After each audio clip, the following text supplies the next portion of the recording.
Boa tarde, queridos ouvintes do programa Viver Bem e da nossa amada Rádio Catedral FM 106.7. Gente, uma alegria, mais um domingo de setembro aqui com vocês. Muito feliz, viu? Agora nesse novo horário de 14 às 15 horas. E nossa gratidão é com você, amigo e ouvinte da nossa Rádio Catedral, que pediu um programa um pouco maior e a Rádio Catedral nos concedeu essa grande oportunidade. Então, nossa gratidão, aqui eu e a equipe do programa Viver Bem, agradecendo a você, querido e amado ouvinte. Hoje o tema, gente, que vocês já devem estar curiosos, né? Então, o tema é as diversas formas de violência. Antes, eu quero pedir que vocês anotem o nosso WhatsApp, o nosso e-mail, para fazer contato aqui com a gente, né? O programa é para vocês, é para cada um de vocês. Então, o nosso WhatsApp é o 3231-3560 e o nosso e-mail é o viverbem@radiocatedral.com.br. E se perder o nosso programa, não esqueçam que estamos no YouTube, é só acessar o canal da Rádio Catedral e procurar o programa Viver Bem. E, gente, também temos o nosso Instagram, que é o PGM Viver Bem, também temos a mídia do Facebook. Olha, não dá para perder nada do nosso programa. E agora eu quero apresentar a vocês a nossa convidada de hoje, ela que está sumidinha aqui por conta da própria agenda, né? Mas ela faz parte do time do GPA, que é Grupo dos Psicólogos da Arquidiocese, e também do nosso time aqui do programa Viver Bem. Eu vou deixá-la se apresentar, viu? Boa tarde, Ana Paula Pingarrilho. Boa tarde, Sônia. Boa tarde a toda a equipe aqui da rádio. Boa tarde a você também, caro ouvinte. É um grande prazer estar aqui, Sônia. Estava com saudade. Nós também, Ana. Muito feliz de estar aqui. Para quem não me conhece, vou me apresentar um pouco. Eu sou Ana Paula Pingarilho, eu sou psicóloga clínica. Meu CRP é 526278. Eu sou também hipnoterapeuta. Então, eu trabalho com hipnose clínica, meu consultório fica na Barra. Isso, é um trabalho lindo, um trabalho que tem sido complementar, né? Uma ferramenta terapêutica que tem alavancado bastante a vida dos meus pacientes. Então, tem sido um trabalho muito bonito. Sou também coach já de alguns anos de formada, verdade, sou consultora. Já fiz até um curso com você. É verdade, dos 7 hábitos, né? Isso, da logoterapia, maravilhoso. foi muito bacana. Então é um grande prazer, né? E assim, eu costumo dizer também que além do crachá profissional aqui, tem o crachá pessoa. Então, sou uma pessoa de família é um dos meus valores. Eu sou a esposa do Marcelo, a mãe do João Pedro e do Arthur. E eles gostam de ouvir os nomes deles na rádio, então eu falo. E é um grande prazer estar aqui, a minha ideia é contribuir, compartilhar um pouco de tudo que eu estudo, de tudo que eu vivencio e de todo o meu coração. E que tema hoje, né? Pois Pedido de diversos ouvintes, Ana. Eu e Ana Paula estávamos conversando aqui nos estúdios, aqui pelos bastidores, né? E que tema interessante, porque há diversas formas realmente de violência. E vamos falar sobre isso. Gente, não esqueçam o nosso WhatsApp, que é rapidinho, a produção está aqui preparada para receber os comentários, as perguntas ou as dúvidas que porventura tenham, né? 3231-3560. Então, vamos falar de violência, claro, e há algum tempo já vimos acompanhando a intolerância, né? A intolerância entre as pessoas, também a falta de paciência, e vamos sentindo que o mundo está ficando mais violento, e eu digo, infelizmente. Sim. Mas enquanto existir o amor, e o amor é para sempre, há sempre uma oportunidade de revisar esse tema e de acreditar cada vez mais que o homem é bom, porque nasce do amor e para o amor. Mas a Organização Mundial de Saúde, Ana, ela caracteriza a violência pelo uso intencional da força, não é isso? Da força física ou do poder.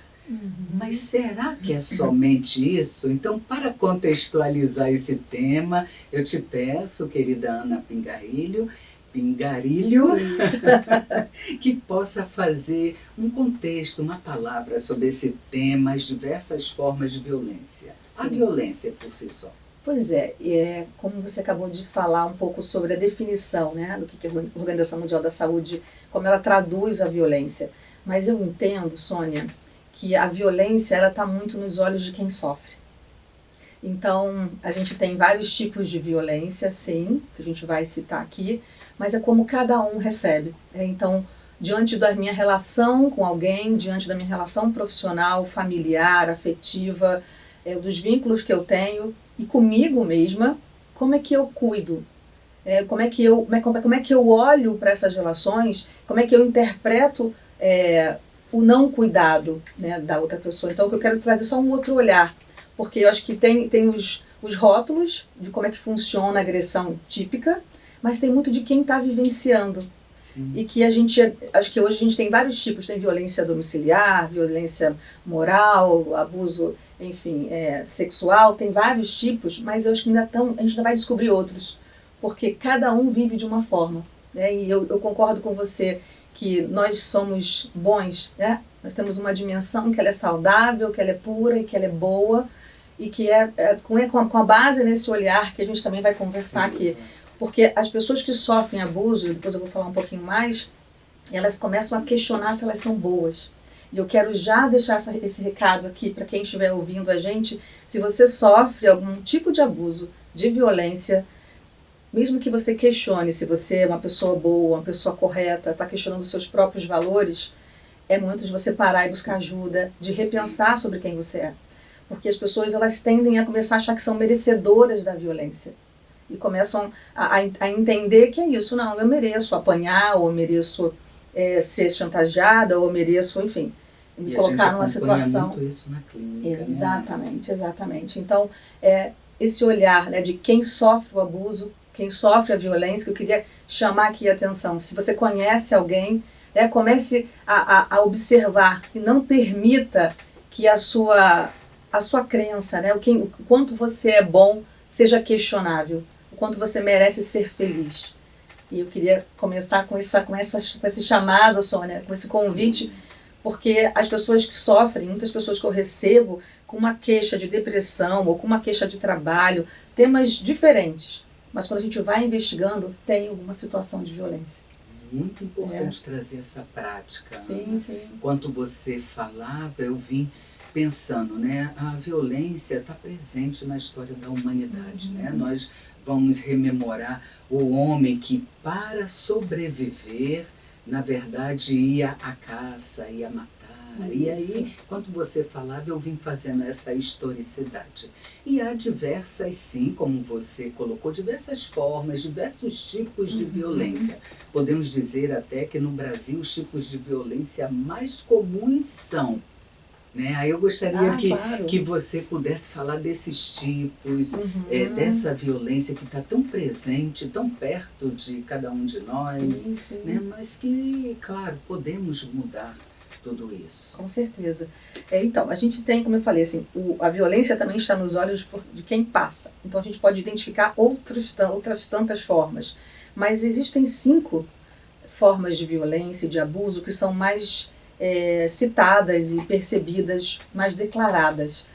A violência física, quando a gente fala de violência física, a gente está falando de dano físico mesmo, de machucar. Então a gente está falando de puxão, beliscão, golpes, ferimentos. Realmente a pessoa tem a sua parte física machucada, literalmente, né? Não precisa nem muito mais de explicação.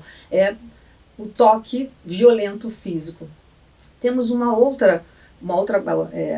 outro olhar de violência, que é a violência psicológica. Essa tem sido muito forte no consultório, né? Assim, aparece com muita intensidade e mascarada, às vezes, com outros sintomas. Então, quando a gente fala desse abuso psicológico, a gente está falando de pessoas que passam por exposições, ridicularizações, onde o parceiro, ou até mesmo relações às vezes de pai e filho, mãe e filho, enfim, profissional, tem diversos vínculos de relações que podem fazer isso, que é você tirar o poder de estima do outro, onde você começa a fazer com que o outro questione sobre a capacidade. Então passa muito pela a parte psicológica, o quanto que eu me sinto menor, diminuído, inferiorizado, humilhação, ridicularizado, xingamento. Não necessariamente é físico. Desvalorização. Né? Você não é capaz. Não, você só conseguiu isso, então fica feliz porque é só isso que você vai poder.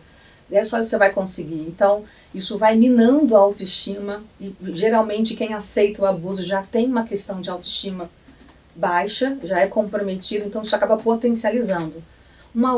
Outro formato de violência também é uma que eu vou chamar de patrimonial ou de bens, que é onde a pessoa tem os seus bens confiscados, assim, pessoas mais idosas, às vezes, os filhos, com cuidado, às vezes nem, ou com alguma intenção por trás, pegam os documentos, não deixa a pessoa tomar decisões. Então, também é dita como uma violência, onde eu tenho os meus bens... Mas teria um nome específico? É violência patrimonial. Violência patrimonial. De patrimônio, né? E isso pode se falar de documentos, de bens, né?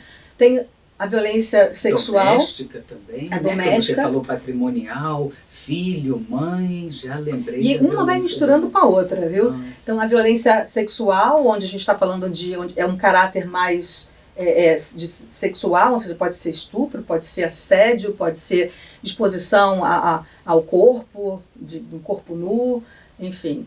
E assédio. Tem o assédio, sem dúvida, o assédio. E tem também a violência moral, onde você tem o seu nome denegrido, onde você é chantageado, onde você fala mentiras, calúnias sobre você. Então são esses formatos que a gente encontra por aí e que a gente vive ao longo da nossa vida e às vezes a gente até passa despercebido. Muitas pessoas começam a se perceber adoecendo e não identificam, né, com tanta clareza.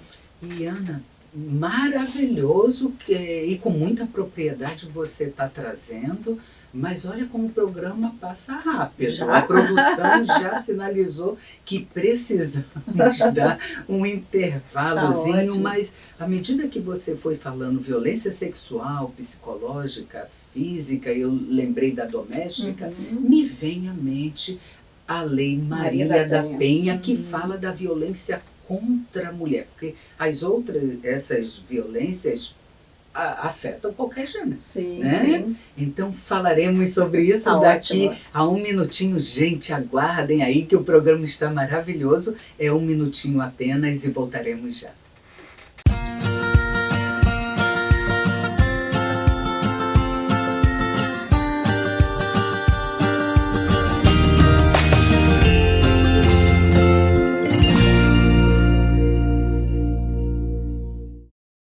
Boa tarde novamente, queridos ouvintes. Eu, Sônia Nascimento, psicóloga clínica, retornando aqui no segundo bloco do nosso maravilhoso e abençoado programa Viver Bem, aqui na Rádio Catedral. Hoje a convidada, ela que é especialista também em hipnoterapia, ela é psicóloga clínica, tem consultório na Barra. Para quem perdeu o primeiro bloco, é a doutora Ana Paula Pingarilho. E ela está contextualizando, gente, com muita propriedade, leveza também, o tema, as diversas formas de violência. Então, eu passo a palavra para a doutora Ana Paula para dar continuidade sobre esses tipos. Se existem mais tipos, você contextualizou 5, que é o mais comum, que mais presentes na clínica, não é isso, Ana? E você comentou sobre a violência doméstica, né? Como é que aparece isso? Quando a gente pensa em violência doméstica, a gente tende a olhar mais para a mulher, né? A violência contra a mulher. E a mulher, quando ela tem uma violência doméstica, né? Quando ela passa por como usar esse termo, nessa nomenclatura, a gente está falando de violência física muitas vezes. Então, dentro, é como se a gente pudesse clicar, né? Violência doméstica, eu clico e abrem os itens, que são violência física, sexual, muitas vezes, onde a mulher ela não está preparada ou não quer, ou está no momento dela e o marido, o companheiro, enfim, insiste de uma maneira agressiva para o ato sexual. E com isso também a violência moral, a violência psicológico. Então, a mulher ela acaba tendo uma fragilidade. Eu não quero com isso levantar nenhuma polêmica, nenhuma bandeira que as mulheres são frágeis, não é isso. Mas é um estudo. Assim, a Lei Maria da Penha já comprova isso, que o número de mulheres que sofrem violência é muito maior. Mas tem também os homens, que acontecem também, às vezes, no relacionamento, a mulher ela detém o poder financeiro e o homem ele fica numa situação de submissão muito grande, de ameaça da mulher. Então, é uma violência também doméstica. A gente não pode, não é só porque o homem, mas E uma coisa que me chama a atenção é o quanto que essas pessoas, elas demoram a pedir ajuda. Teve agora um momento, nesse momento de pandemia, com vídeos, pessoas no trabalho, assim, foi uma chamada que eu vi, as pessoas no trabalho fazendo reuniões online, e atrás estava o marido, enfim, uma mulher fazendo o trabalho dela na reunião, e ela de repente levanta um papelzinho, sem o marido perceber, pedindo socorro. E as pessoas não entendem, e ela depois pega um outro papelzinho. Eu preciso sair daqui. Eu estou presa aqui em casa com esse homem. Eu estou apanhando. E o marido não está vendo nada porque ele estava atrás. Então, assim, situações onde, de repente, essa mulher, se estivesse trabalhando no dia a dia presencial, ela talvez não tivesse a coragem de fazer isso. Naquele momento, ela aproveitou que estava com o marido de costas, enfim. Então, a mulher ela acaba passando mais por essas situações, e no consultório eu acabo vendo isso. Os homens, nessas situações onde a mulher detém o poder financeiro, a família da esposa tem o poder, então existe uma violência psicológica muito grande, imoral, por parte dos pais da esposa, dizendo que a pessoa é sustentada pela filha, enfim. E a pessoa fica naquela situação porque ela acredita que ela não pode encontrar outra forma de existir. Ela depende daquela situação. Então ela se sente acuada. E também no ambiente profissional. Com os homens acontecem muito, de situações de agressão psicológica muito forte e moral também, de pessoas que... Um parênteses, às vezes uma coisa que a gente às vezes não considera, acha que é só o chefe que abusa do funcionário, que violenta com poder, porque a violência é o abuso de poder. Mas às vezes, quando a gente fala de violência moral, a gente fala de calúnia. Então, quando os funcionários se reúnem no cafezinho para falar mal do chefe, se aquilo foi investigado com mais atenção, numa lupa mais cuidadosa, é uma violência moral que estão fazendo com o gestor também. Que interessante, a gente não pensa sobre isso. Mas, doutora Ana Pingarrilho, chegou uma pergunta aqui então vamos lá. Muito interessante. Ela... não quero me identificar. Veio pelo WhatsApp, diz: moro em Nova Iguaçu, trabalho em Copacabana. Frequentemente minha patroa me acusa de eu ter tirado alguma coisa da casa dela. Eu me sinto muito ofendida e humilhada. Isso é violência? É violência.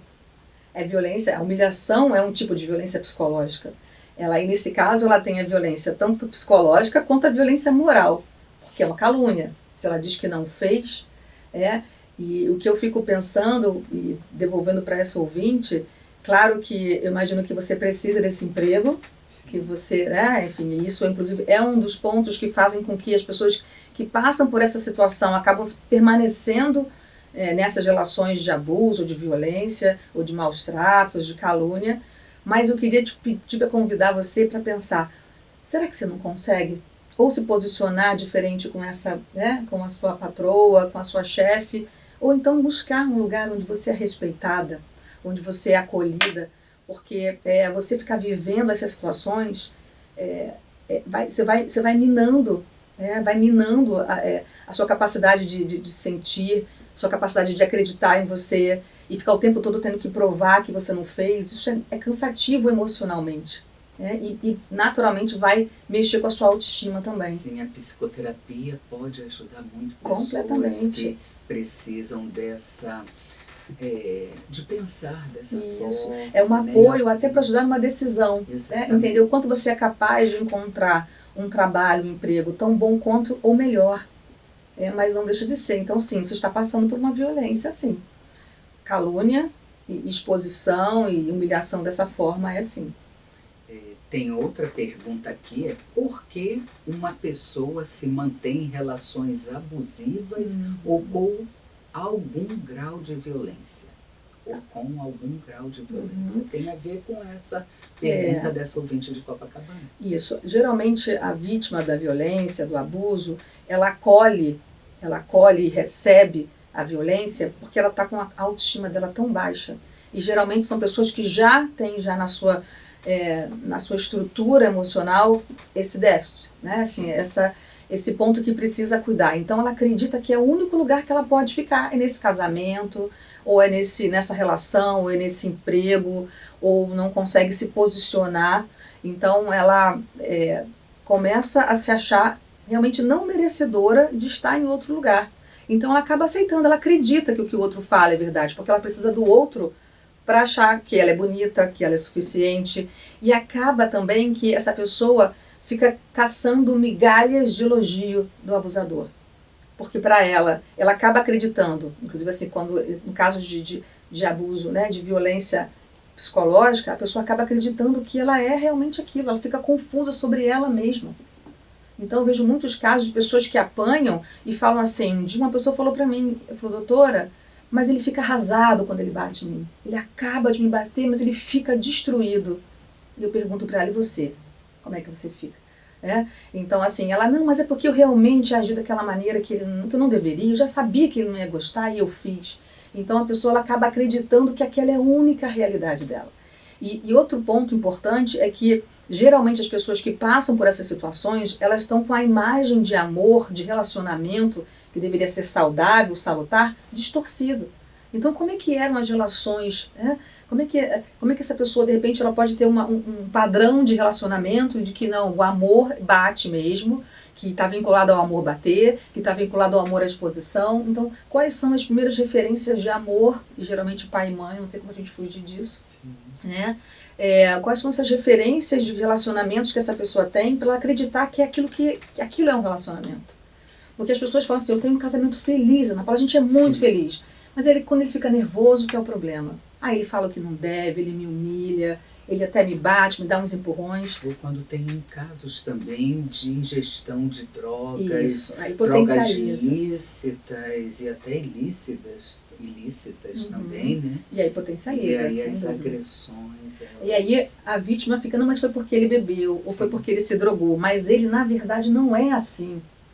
Então ela fica acreditando que tem o lado bom da história. E, inclusive, as pessoas que abusam, que fazem qualquer tipo desses que a gente falou de violência, elas são manipuladoras. A maioria é muito manipuladora e sabe como segurar aquela pessoa. Então, se percebe que alguém está falando mal dele, ou dela, para a pessoa vítima, a artimanha vou começar a separar essa pessoa de quem está reclamando de mim. E começa a falar mal da outra pessoa, meio que faz você cortar relações. Isso é muito comum, as pessoas falam, nossa, eu não tenho mais contato com as minhas amigas ou com os meus amigos porque ele não quer ou porque ela não quer. Então, você acaba ficando segregada, você vai se segregando. Você fala, Ana, vem pontuando, né, sobre a mulher. Então, eu diria, os casos de feminicídio vêm crescendo significativamente. Como a população, a sociedade poderia ajudar? Eu acho que a gente já vem num movimento muito forte para isso. Acho que tem um movimento das mulheres, e de novo aqui não vou entrar no mérito, né, da intensidade, de como é que você faz essa luta pelo direito das mulheres, mas eu acho que a gente já vem num movimento crescente desse cuidado. Mas eu acho que, por exemplo, quando você conversa com uma amiga, quando você conversa com um amigo ou irmão, enfim, que sabe, porque muitas vezes as pessoas sabem. Teve há pouco tempo uma história de um DJ que batia na mulher, teve a gravação, e a mãe do lado vendo. A mãe vendo a filha apanhar do marido, com um bebezinho do lado. E o que essa mãe, possivelmente com medo também, enfim, eu acho que o quanto que, além da pessoa que vive essa situação, mas quem está em volta. Então, assim, já aconteceu de eu estar em um lugar e eu perceber que na vizinhança tinha um barulho estranho, já acionar a guarita, a gente não pode... A colher mesmo, a gente né? tem que meter a colher mesmo, sabe? Porque, assim, é muito sério. Os danos depois para recuperar, tanto fisicamente, e tem casos de machucados, assim, que marcam por uma vida inteira. Queimaduras com ácido, enfim. Tem coisas muito pesadas, né? Embora eu acho que pesado, a violência é pesada de qualquer forma. Mas tem umas que têm marcas emocionais e físicas. Então, o que eu acho é que a gente precisa ficar atento às falas dos colegas, dos amigos e incentivar. E a gente aqui nesse papel da rádio, acho que é um papel social muito importante e com a sociedade, de observar, para quem estiver aqui ouvindo a gente, se observar o que você está vivendo em casa, o que você sabe que as pessoas próximas a você estão vivendo, alertar que é possível pedir ajuda, alertar que é possível sim ser feliz, porque as pessoas que vivem isso não são felizes. Elas não conseguem nem demonstrar sentimento. Muitas, inclusive, Sônia, existe uma repressão. Geralmente na violência psicológica, a repressão das emoções é muito grande. Então pode até acontecer uma festinha e a pessoa não consegue ficar feliz. Então é muito importante, eu diria, que antes de mais nada, conhecermos os direitos. Isso, né? E temos ótimo. a lei Maria da Penha aí, devemos se meter a colher, se observando comportamentos. Às vezes nos chama a atenção uma pessoa que é muito alegre e de repente ela está cabisbaixa ou se trancou em casa, mas tentar uma proximidade. Quais são os sinais? Como você bem colocou, né? Você ouviu um barulho diferente, já ficou acionei a guarita lá, a segurança, falou, vai lá no apartamento tal, vai ver o que está acontecendo. A gente precisa tomar esse cuidado. Claro, a gente não tem que se meter na vida íntima de ninguém, mas a gente pode observar e oferecer ajuda para quem quiser. Exato. Tem uma pergunta também que chegou pela produção.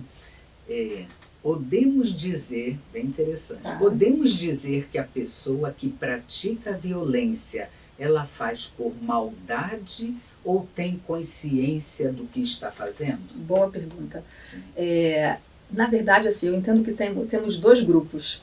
Então, existe sim o perverso, que manipula intencional, que é a forma dele se relacionar. Então, ele faz sabendo que está fazendo mal, tem prazer com isso, porque ele tem ganhos financeiros, físicos, sexuais, enfim, de poder com isso.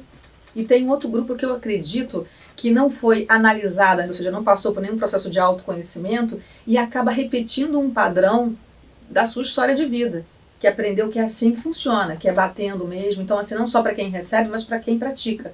Mesmo sendo errado, mas eu acho que tem sim um grupo que ainda não foi autoanalisado, né? E eu costumo sempre dizer uma frase de Sócrates, uma vida não analisada não vale a pena ser vivida. É o quanto a gente precisa se ver, se olhar, porque esse grupo, ele vai seguindo um padrão e com o tempo, uma vez que decida se observar, decida se conhecer, ou busca ajuda, começa a perceber que ele não precisa agir daquela maneira. É desnecessário repetir aquele padrão, que para ele não funciona. Então, sim, eu acredito que tem um grupo que faz intencional, por maldade, e aí é um grupo perverso mesmo, que eu entendo que é um crime, porque é essa violência contra o outro. E acho que tem outro lado que eu acho que tem chance de ser cuidado, de ser tratado e ser revertido, uma vez que a pessoa entenda que aquele padrão não funciona mais para ela, que ela pode amar de uma outra forma, que ela pode entender o espaço do outro, porque o pervertido, eu costumo brincar dizendo que é quase uma psicose, né? O que é isso? É quando eu não reconheço onde acaba o meu limite e começa o seu. Então eu invado você, eu estou com desejo sexual, então eu agrido, eu estou com raiva, então eu te bato, então eu te humilho, eu começo a não entender os limites que tem entre a gente. Agora, e nós neuróticos, que somos a maioria, a gente entende onde acaba o meu espaço e começa o seu. Então quando eu aprendo a lidar eu reconheço que a minha história não foi saudável, quero fazer diferente, eu começo a parar. Opa, aqui eu tenho que parar, porque aqui é o espaço da Sônia. Aqui eu não posso tocar, porque é o corpo dela. E ela não quer que eu encoste, porque aqui eu vou machucar. Então eu acredito que tem um grupo que faz não tão consciente, que tem possibilidade de se recuperar, que é recuperável. Ótima resposta. Paulo Roberto Faria, de Botafogo, faz a seguinte pergunta. E a violência, doutora, pela internet, pelos meios digitais, que nós conhecemos como cyberbullying, né? O que poderia a doutora falar sobre isso? Pois é. Violência virtual, né? Isso é o que mais tem acontecido, porque hoje a nossa vida, né, nas redes sociais, ela é pública. Claro, para algumas pessoas as contas são privadas, então a pessoa só entra quem ela autoriza, inclusive é uma dica. Se você não é uma pessoa pública, cuidado com as suas contas que ficam abertas, porque as pessoas, se eu divulgo uma foto e a minha página é aberta, eu estou aberta a ouvir qualquer coisa. Então, acho que esse é o primeiro cuidado. Mas isso está muito comum para quem, inclusive, é mais famoso, enfim, ou até mesmo no seu ciclo de amizade, você pode se surpreender com um comentário, isso é muito comum. Agora, inclusive está no momento uma pauta muito grande, se vai se liberar, se, né, junto com o governo, assim, tem uma discussão atual falando sobre isso, quanto que vai ter censura nesse meio ou não.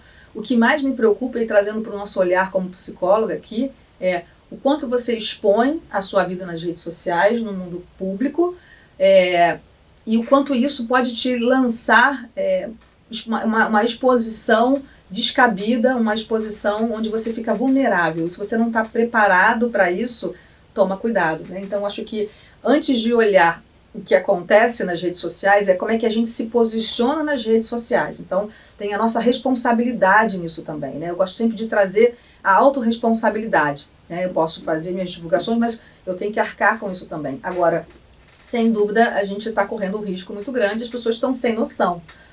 As pessoas falam o que querem, o que não querem, não existe uma censura. Então agora já está sendo negociado, estudada essa possibilidade. E talvez possa ser interessante, pensando em que palavras que vão ser tolhidas, enfim, bloqueadas. Mas eu queria só chamar essa atenção. Acho que vale a reflexão sobre a autorresponsabilidade do que você posta, do que você comunica. Sim, a responsabilidade também, eu diria, nós que somos mães, né? A responsabilidade dos pais de estar também vigilantes quanto a seus filhos. Exatamente. Porque o uso da tecnologias entre os jovens vem crescendo significativamente, nós não podemos até impedir, né? Sim. Porque tem o da seu geração lado deles, muito bom, né? A tecnologia, mas de outra forma a gente também vem acompanhando casos de jovens. Recentemente passou num desses programas, né, televisivos, de uma mãe que atuou significativamente impedindo que a filha continuasse com conversa porque ela estava sofrendo. Ou seja, sofrendo a partir de comentários talvez depreciativos, às vezes de amiguinha de colégio, alguma coisa assim. Que aí é o bullying. Exatamente. Com uma outra expressão. Foi muito boa essa pergunta, né, do ouvinte Paulo Roberto, e nós queremos agradecer. E aqui tem outra também: como é o tratamento em psicoterapia para os casos de pacientes que sofreram algum tipo de violência? Tá bom. Essa pergunta também é muito boa, e aí eu quero muito que, se você está ouvindo esse nosso programa com esse tema, ou conhece alguém ou vivencia isso, fique bem atento, porque é possível você cuidar das suas dores, né, onde você foi violentado, pode ter sido fisicamente, sexualmente, emocionalmente, moralmente. No espaço terapêutico, a ideia de a pessoa chega muito, muito machucada, né? A pessoa que ela sofre algum tipo de violência, ela já começa a pedir muita desculpa. Já é um sinal, assim, né? Sempre pedindo muitas desculpas, sempre desculpa, quase assim, desculpa por eu existir. É quase esse movimento. Então, o trabalho dentro da psicoterapia no consultório é resgatar a autoestima dessa pessoa, resgatar o quanto que ela é importante, é merecedora das relações, ajudar ela a desenvolver e soltar as emoções, porque, como eu havia dito, na violência psicológica, as emoções são reprimidas, os sentimentos são reprimidos. Então, voltar a trabalhar com, desenvolvendo as suas emoções, permitindo que nesse espaço ela possa se reencontrar, porque a pessoa às vezes acha que está ficando louca. A pessoa ela fica tão confusa, ela chega tão confusa, isso independente de qual tipo de violência.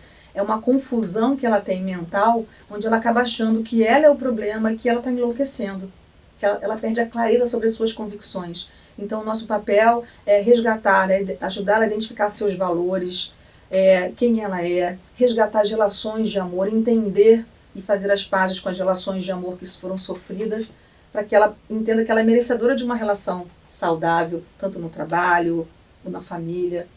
É muito importante essa colocação e essa pergunta também, né?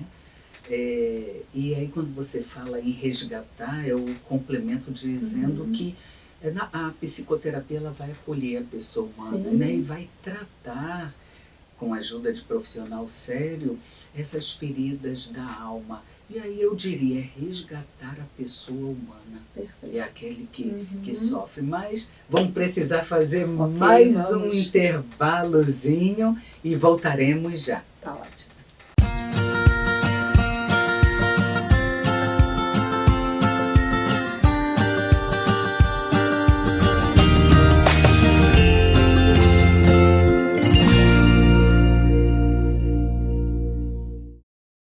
voltando aqui em mais um bloco do programa Viver Bem, o programa que ajuda, né? A cada um de nós a viver bem a vida que a gente tem. É um programa de psicologia e espiritualidade, composto por psicólogos, aqui do grupo dos psicólogos que somos católicos da nossa Arquidiocese do Rio de Janeiro, e que o grupo tem o nosso diretor espiritual, que é o Bispo Auxiliar Dom Antônio Augusto. Gente, olha que bacana, o grupo existe desde o ano 2003.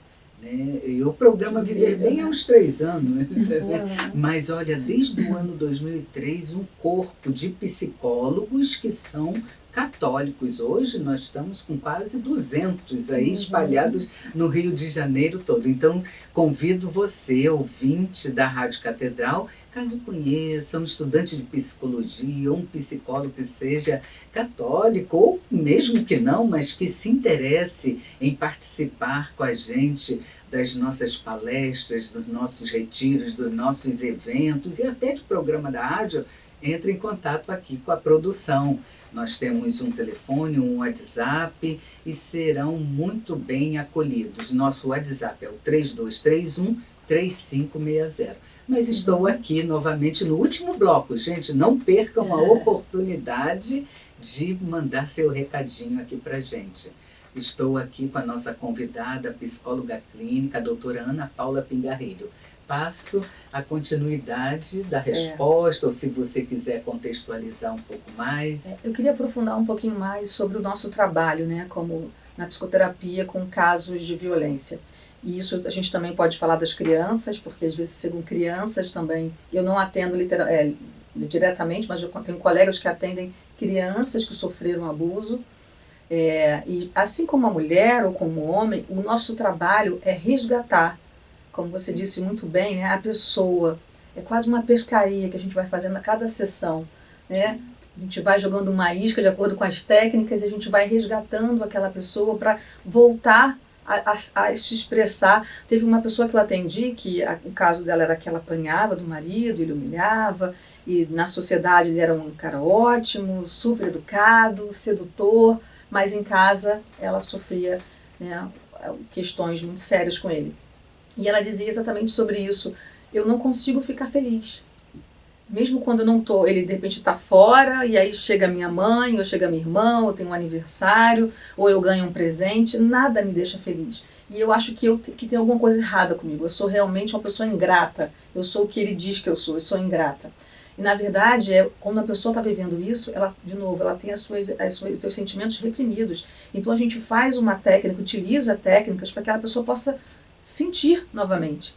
E é incrível quando a gente consegue chegar num ponto importante do processo da terapia e que a pessoa começa a se emocionar, onde ela começa a liberar as emoções, quando ela começa a dar risada e você percebe que é real, quando ela chora e que é real por um outro motivo, porque está emocionada com alguma coisa importante, não só da dor, de sofrimento, mas como que o nosso papel é resgatar a identidade dessa pessoa, identificar novamente para que ela comece a voltar a ter suas próprias convicções, porque a pessoa ela começa a questionar as suas convicções, ela acha que realmente ela está fazendo tudo errado, ela começa a não saber mais quem ela é. Então a sensação de eu me perdi é porque ela deixou que seus valores ficassem tão esgarçados, ela abriu mão de tantas coisas que ela se perde. Então aquela sensação que às vezes a gente sente de eu não me reconheço mais, eu me perdi de mim. As pessoas que aceitam a violência, elas acabam vivendo essa sensação. Já não sou mais eu sou um robô, eu sou um saco de pancadas, eu sou uma pessoa que acaba sendo muito humilhada. Então o nosso papel é o tempo todo resgatar, trabalhar a autoestima, a autoimagem, a autopreservação e o entendimento do merecimento, das potencialidades, o que ela pode conquistar, e que ela merece ser feliz.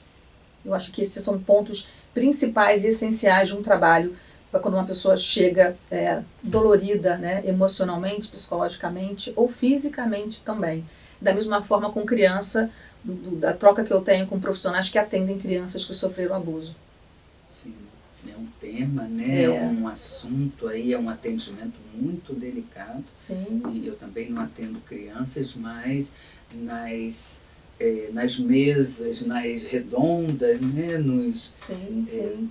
Eu me lembrei de uma situação, eu estava com uma situação, eu conversando com uma pessoa que foi minha assistente, a gente recebeu uma pessoa, não, esse atendimento não ficou, não continuou, a pessoa não voltou mais, infelizmente. Mas ela chegou um pouco machucada, de óculos escuros e tal, e a sessão, eu fiquei com ela umas 3 horas.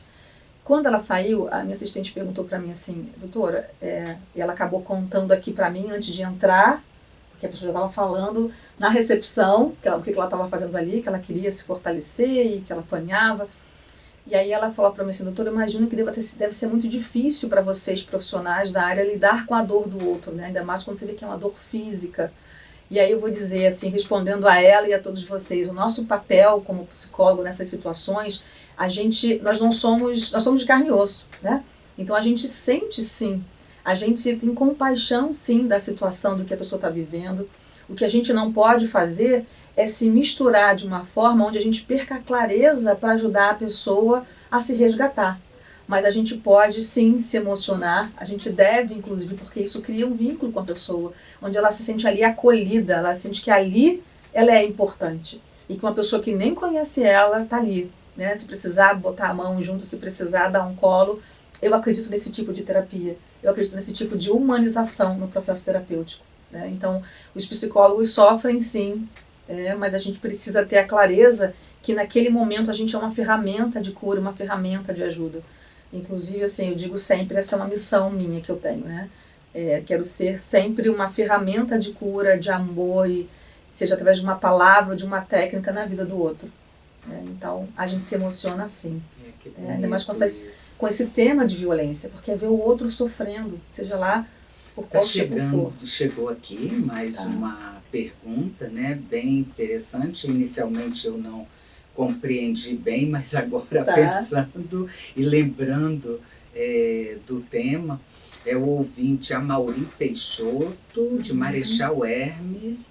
Ele diz, poderiam explicar o que é violência autodirigida? Tá. Na verdade, a violência autodirigida é sobre, a gente fala sobre a própria pessoa. Isso. Onde eu me machuco, onde eu me saboto. E aí, gente, a gente está falando de diversas formas. Essa violência autodirigida ela pode ser física, então a gente tem casos de pessoas que se mutilam, tem pessoas que se cortam, tem pessoas que se machucam literalmente, porque a dor emocional é tão grande e ela acaba fazendo isso. Ou até mesmo quando a gente fala de pessoas que se drogam, que bebem, né, compulsivamente, é uma forma de autodestruição, né? É uma violência para si mesmo. Quando você aceita, quando você... a pessoa diz para você, não, você realmente não merece, você é feio, ou você é insuficiente, e você abraça isso como a sua verdade, não deixa de ser você direcionando essa violência para você. E aí o ponto importante que nos cabe mais uma vez aqui como nosso papel é, se você vivencia isso, ou está próximo de alguém que vivencia isso, você precisa pedir ajuda, oferecer ajuda, porque é muito sério. É um processo que começa com autopunição, com essa... Não são as autossabotagens naturais da vida, né? Mas aquelas que são violências mesmo, que ferem mesmo a imagem. E tem pessoas que acabam aceitando e falam, não, é isso mesmo, ele me bateu e eu bato mais, né? Então, a gente precisa ficar atento e ajudar esse público, porque é um caminho que pode ser sem volta, né? Casos que começam com esse tipo de autoagressão, que podem partir para um suicídio, né? Atentar sobre a sua própria vida. Então, é muito sério, né? Esse é um tema muito delicado, daria para a gente ficar aqui o dia inteiro falando. Mas é bem próprio para esse tempo até da campanha Setembro Amarelo, né? Porque assim que eu vi essa pergunta, eu me recordei do Setembro Amarelo, dessa automutilação tão presente em jovens, né? A questão da ideação suicida, então essa violência autodirigida, muito é importante falarmos desse tema. Aliás, precisamos falar sobre exatamente, isso. Cada né? vez mais para poder ir dissolvendo, Isso. ficando mais claro. E agradecemos a esse ouvinte de Sim. Marechal Hermes, muito obrigada, e pedimos mais colaborações de vocês. Gente, olha que interessante, essa é da produção. A pandemia influenciou o aumento da violência? Bastante. Minha visão, bastante, porque as pessoas ficam dentro de casa, né? Agora algumas menos, mas a gente ficou 2 anos aí nesse processo. Então, as mulheres que já sofriam com os maridos, por exemplo, o estudo já mostra, né, algumas estatísticas que isso só aumentou. Porque está dentro de casa, então você não tem... É como se o agressor ele tenha canaliza o tempo todo para sua vítima, o tempo todo. E isso também através de outros tipos de agressão, né, de violência, até mesmo de pai com filho, mãe com filho, porque acaba perdendo a paciência e acaba falando o que não tem que falar, né, ou fazendo o que não tem que fazer. Casos também de abuso infantil, de pedofilia, nesses casos tem acontecido porque a pessoa acaba de novo ficando ali naquele ciclo, dentro daquele espaço, e acaba que ouvi uma vez uma pessoa falando alguma coisa sobre isso, acaba tendo poucas opções, então quem está ali dentro que sofre mais. Então eu entendo que sim, a pandemia veio para a gente aprender muita coisa, mas para quem já tem uma vida com violência ou com uma possibilidade de tendência a essas relações, sim, bastante.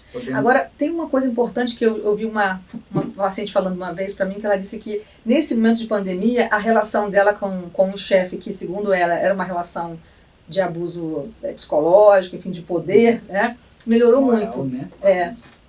Para ela disse que melhorou muito, porque ele estava sem as reuniões e tem acontecido mais com outras pessoas para poder ganhar tempo, ou então ele sabe que a família está por ali que pode ouvir, ou a pessoa está com a família, né, o chefe está com a família, e ela disse que a relação deles melhorou bastante. Então tem um lado bom também, né? Sim, sim. Esse foi um comentário que ela trouxe. A pandemia tem um lado bom, e eu vejo assim, a proximidade, a intimidade da família, o voltar a assistir uma TV, um filme, comer pipoca juntos, estar à mesa, né? Isso tudo eu vejo como um lado muito positivo, e esse tempo de pressa que todos nós vivemos com as demandas, as responsabilidades, sem a pandemia, ninguém tinha tempo nem para olhar nos olhos do outro, né? Então, eu digo também, né, complementando, que sim, também constatamos, sim, que a pandemia influenciou esse aumento, principalmente da violência doméstica, da violência contra a mulher, do abuso também psicológico, né? Eu diria, não há país que tenha escapado da pandemia. Não tem. Foi o mundo todo. O mundo todo. É verdade. E também tem outros casos, porque também podemos constatar, né, Ana, que eu, por exemplo, não atendia por virtual, não atendia online. E depois da pandemia, o que mais cresceu foi os consultórios, né, psicológicos. Eu já atendia. Para mim, nada invalida o contato humano, mas havia paciente que eu hoje, desde o início do ano, eu voltei ao presencial, mas por um determinada paciente, eu ousei atender online, vi que pude ajudar, e assim cresceu o número de profissionais que atendiam. Como eu fazia sessões de coaching também, em pessoas de fora do Brasil, fora do Rio de Janeiro, então já tinha essa prática, então acaba que foi mais rápido. Hoje seria terapia também. Então, estamos terminando, e aí eu ia falar da clínica, né, Viktor Frankl. Estamos aqui no Largo do Machado, e aí quando eu falo que foi a partir da clínica que eu entrei pela pelo atendimento virtual. Nós temos um time de 10 psicólogos de lá, atendem Portugal, a Inglaterra, atendem inglês também, é bem bacana. E você precisa conhecer, Ana, a clínica. Mas nosso programa chegou ao final e eu peço que você deixe seu contato do seu consultório, a sua rede social também, que certamente o convite para o próximo domingo já está, você não me escapa. Oba. Mas certamente você deixando o seu contato, os ótimo. ouvintes entrarão para falar com você, Então, fazer outras perguntas também. Tá. O meu telefone direto, e aí o telefone de trabalho também, é 21 999 95 7000. Então são 5957000. É quase uma central de atendimento, eu costumo dizer. O telefone da minha assistente agora está me faltando, mas eu vou deixar registrado aqui depois. Meu Instagram, quem quiser me visitar, é @AnaPaulaPingarilho, da mesma forma no Facebook. O meu site está parado agora, porque está em recuperação e construção. Mas é isso, então vai ser um prazer receber o contato de vocês, poder ajudar de alguma forma. Contem comigo. Sim, você que é hipnoterapeuta também, né, que faz esse trabalho também. Podemos um dia falar sobre isso aqui, hein? Sim, claro, já está convidada. Legal. E também você é palestrante, não é isso? Isso, palestrante. Não falou? Do cursos, enfim, ministro cursos, dou aula em algumas universidades, assim como alguns convites, então sempre tem algum evento de tema, mas sempre relacionado a pessoas, a comportamento humano, ao desenvolvimento humano. Eu sou uma grande estudiosa sobre o assunto, apaixonada por pessoas. Agradeço, e eu quero deixar uma mensagem para cada um de vocês. Gente, pode até existir pessoas que nos violentam, mas precisamos de lembrar que existem muito mais pessoas que nos amam, a começar por nós mesmos. E isso é o que é essencial para que possamos viver bem a vida que a gente tem.